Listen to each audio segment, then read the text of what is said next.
শিল্পের আঙিনায় রাজনীতি ঢুকলে যে কতটা ক্ষতি হয় তার নিদর্শন তো আমরা দেখেছি একটা ইন্ডাস্ট্রি তো কতটা ধ্বংস হয়ে যাওয়ার পথে।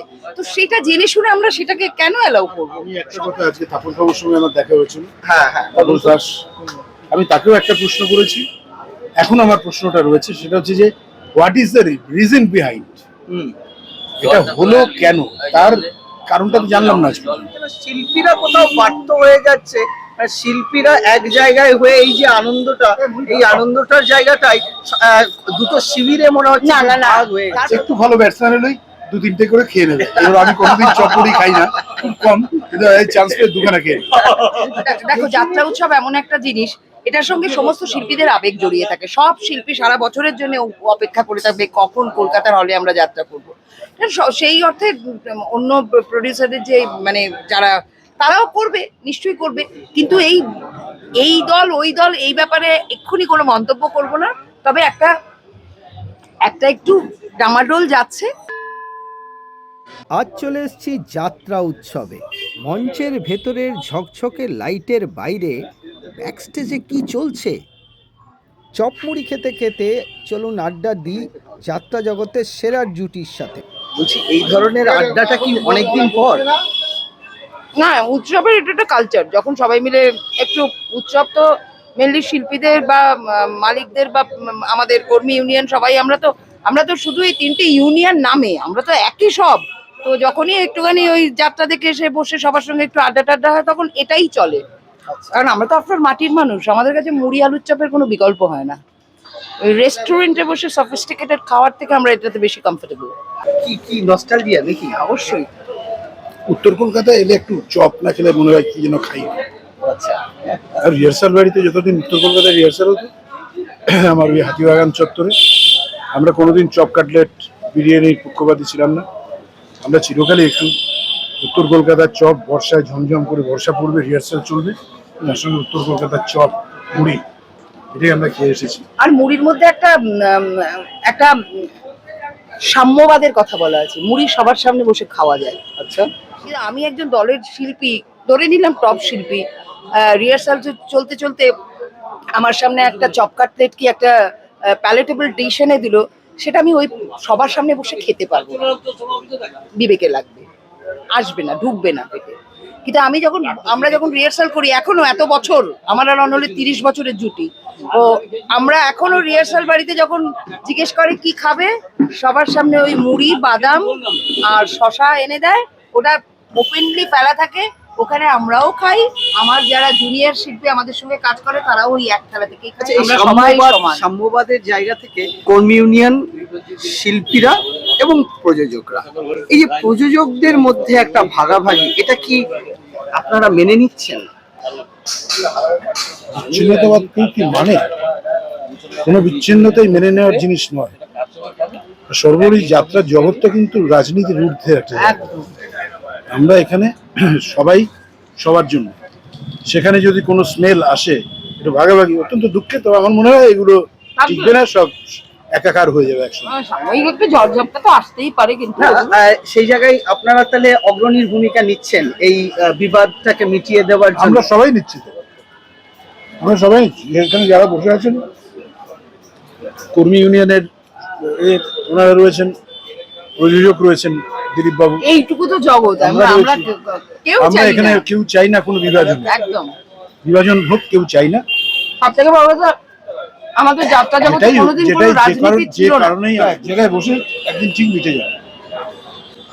মিটে যাবে, সেটাই আমরা আশা করব।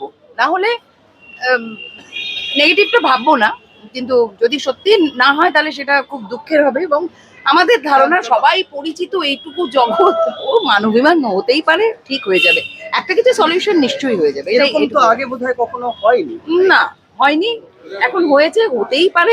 সংসারে থাকতে গেলে ঠোকাঠুকি লাগে, কিন্তু ওটা কালের নিয়মে ঠিক হয়ে যাবে বলেই আমরা আশা রাখি। দেখো, যাত্রা উৎসব এমন একটা জিনিস, এটার সঙ্গে সমস্ত শিল্পীদের আবেগ জড়িয়ে থাকে। সব শিল্পী সারা বছরের জন্য অপেক্ষা করে থাকবে কখন কলকাতার হলে আমরা যাত্রা করব। সেই অর্থে অন্য প্রডিউসারদের যে মানে যারা, তারাও করবে, নিশ্চয়ই করবে, কিন্তু এই দল ওই দল এই ব্যাপারে এক্ষুনি কোনো মন্তব্য করব না। তবে একটা একটু ডামাডোল যাচ্ছে, কিন্তু আমরা যারা মানে শান্তিতে বিশ্বাস করি, শান্তির ওপরে আস্থা রাখি, ভরসা রাখি, আমাদের ধারণা এটা এনারা সবাই মিলে বসে একটা কিছু সলিউশন নিশ্চয়ই বেরোবে। কিছু সমস্যার সৃষ্টি হয়েছে, কিন্তু উই হোপ, ফিঙ্গার ক্রস, যে এই সমস্যাটা নিশ্চয়ই মিটে যাবে। পজিটিভটাই ভাবতে ভালো লাগবে আমার। শিল্পের আঙিনায় রাজনীতি ঢুকলে যে কতটা ক্ষতি হয় তার নিদর্শন তো আমরা দেখেছি। একটা ইন্ডাস্ট্রি তো কতটা ধ্বংস হয়ে যাবার পথে। তো সেটা জেনে শুনে আমরা সেটাকে কেন অ্যালাউ করব? সবাই আর আজকে তো নতুন সরকার যারা এসেছেন, আজকে তো তারা নতুন না, পরিবর্তন তো আমরা দুটো দেখলাম। কংগ্রেসের আমলে আমার মনে নেই, কিন্তু তারপরে বাম সরকার এসেছে, তখনও যাত্রা সম্মেলন ছিল। তারপরে তৃণমূল সরকার এসেছে, তখনও যাত্রা সম্মেলন ছিল। আজকে বিজেপি সরকার এসেছেন, তাদের সময়ও আমাদের শিল্পীদের ইউনিয়ন, কর্মীদের ইউনিয়ন এবং মালিকদের ইউনিয়ন থাকবে। এবার তার মাঝখানে ওদের কি একটা মনোমালিন্য হয়েছে বা কি একটা সমস্যা হয়েছে, সেটা ওনারা নিজেরা বসে নিশ্চয়ই ঠিক করে নেবে। এর মধ্যে অন্তত আমি তো কোনো রাজনীতি দেখছি না, এবং আমি চাইবো না এটাকে কেউ রাজনীতির কালার দিক, বিকজ এখানে কোনো রাজনীতি নেই। যেন শিল্পীরা কোথাও ব্যর্থ হয়ে যাচ্ছে, আর শিল্পীরা এক জায়গায় হয়ে এই যে আনন্দটা, এই আনন্দটার জায়গাটাই দুটো শিবিরে মনে হচ্ছে না, তার প্রথম দেখো, এটা তো ঠিক উৎসবের সময় না। এবছর যেহেতু ইলেকশন ছিল, সেহেতু উৎসবটা ঠিক সময় হতে পারেনি। এনারা চেষ্টা করে এতদিনের একটা রেওয়াজ যাতে বন্ধ না হয়ে যায়, সেজন্য এনারা চেষ্টা করেছেন। অনেক শিল্পীরও এখন দলছুটি হয়নি প্রপারলি, এখনো অনেকে শো করছেন, এবং ওয়েদারটা গরম, ঠান্ডা, বৃষ্টি, প্রত্যেকের বাড়িতে অসুস্থ মানুষ। আমার বাড়িতেই তো একটা ভয়ঙ্কর অসুস্থ রোগী রয়েছে। তো সবাই সেই কারণে হয়তো ঠিকঠাক সময় উপস্থিত হতে পারছেন না, কিন্তু এর মধ্যে শিল্পীরা নেই। আমি ব্যক্তিগতভাবে মনে করছি না এরকম। এবার কে কি মনে করছে সেটা তার ব্যক্তিগত ব্যাপার। আমি একটা কথা, আজকে তাপস বাবুর সঙ্গে আমার দেখা হয়েছিল। হ্যাঁ, তাপস দাস, আমি তাকেও একটা প্রশ্ন করেছি, এখন আমার প্রশ্নটা রয়েছে, সেটা হচ্ছে যে what is the reason behind, এটা হলো কেন, তার কারণটা তো জানলাম না আজকে।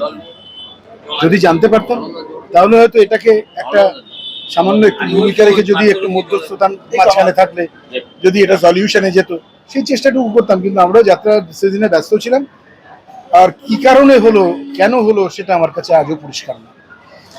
এটাই রিজন। তবে যেটাই হোক, আবারও বলবো, আমরা প্রচন্ড আশাবাদী। কোনো ডিজাস্টার আমরা চাই না, সংসারে ঝামেলা হতে পারে, আমরা সবাই একসাথে হব, এটার মধ্যে দৃঢ় বিশ্বাস। এটাই হচ্ছে আমাদের মধ্যে আমরাও আশায় রইলাম যে এই যাত্রা যেন একটা ছাতার তলাতেই থাকে, সবাই এইরকম আনন্দ করে হই হই করে। এই চপমুড়ির বিষয়টাতেই আমার মাথায় এলো যে এরকম একটা আনন্দের জায়গা, যেখানে সবাই প্রযোজক, পরিচালক এবং যারা কর্মী ইউনিয়নের মানুষ সবাই যেখানে একসাথে বসে এখনো খাওয়া দাওয়া করতে পারে, সেটা অন্য কোনো মাধ্যমে আমরা দেখি না, অন্য কোনো অভিনয়ের মাধ্যমে বিশেষত। সেই সময় চপমুড়িকে আমরা স্যালুট করছি এই কারণের জন্য, চপমুড়ি তো আমাদের আনন্দ দেয় এবং আমাদের এই যে বন্ধনটাকে আরো মজবুত করে অনেকক্ষণ ধরে, অনেক সময় নেই। এটাই আমাদের চপমুড়িকে স্যালুট করা। একদম। তাহলে জাতীয় খাবার চপমুড়ি, যাত্রা না, যাত্রার বলে নয়, চপমুড়ি ইন অল রেসপেক্ট আর কি, সব জায়গাতে। আপনি যাত্রা, সিনেমা, থিয়েটার, পাড়ার চাষি, আড্ডাবাজ, সবাই কিন্তু এর ওপর কোনো খাবার নেই, একদম নেই, এটা নেই, এটা যুগে যুগে থাকবে। এটা চপমুড়ি হচ্ছে, আমি আমার যাত্রার ফিল্ডে বলছি, সেটা হচ্ছে যে একটা ফুল টস বল কিংবা একটা শর্ট পিচ বল, একটু ভালো ব্যাটসম্যান হলেই 2-3টে করে খেয়ে নেবে। এবার আমি কোনোদিন চপমুড়ি খাই না, খুব কম, কিন্তু এই চান্স পেয়ে দুখানা খেয়ে নিই। মাঝে মাঝে আবার বাউন্সারও হয়ে যায়। বাউন্সার হয়ে যায়, বাউন্সারটা হচ্ছে অ্যাসিড। সেই জন্য সঙ্গে আবার সঙ্গে চিন্তা, এই ইউনিয়ন সবসময় নিয়ে ঘুরছি, কোনো চিন্তা নেই। আমরা যাত্রা করার লোক তো, আমাদের সবসময় রেডি থাকতে হয়, কখন কোন অসুবিধার মধ্যে পড়ি। ইউনিয়ন সেম, এটা বিজ্ঞাপনের জন্য যেন না যায়। কেটে দিলাম এটা। ধন্যবাদ সকলকে। আমাদের ভিডিও ভালো লাগলে লাইক এবং শেয়ার করুন। কমেন্ট সেকশনে গিয়ে জানান আপনাদের মতামত। কোথায় থেকে দেখছেন সেটাও আমাদের জানাবেন, তাহলে আমরা বুঝতে পারবো কত দূর আমরা পৌঁছতে পারলাম। আরও ভিডিও পেতে আমাদের চ্যানেলটি সাবস্ক্রাইব করুন এবং প্রতি মুহূর্তে আপডেট পেতে প্রেস করুন পাশে থাকা বেল আইকন।